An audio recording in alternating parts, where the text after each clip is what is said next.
mifano katika biashara, katika uchumi. Ukiutazama Uislamu na mafunzo yake ya uchumi, utaona ni uchumi bora kabisa, mafunzo bora kabisa kuliko mafunzo yote.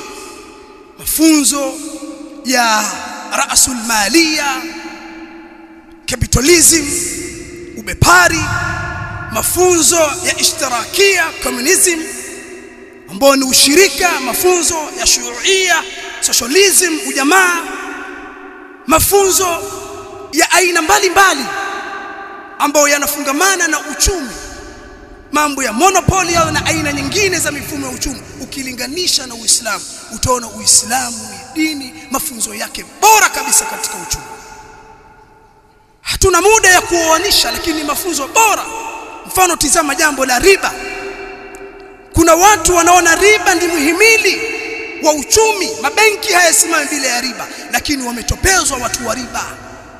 Ndio maana wanakwenda, utasikia mkopo kwa riba nafuu kabisa, wanahangaika ile riba, watamani waiondoe, lakini walitengeneza kama ndio mfumo wa biashara.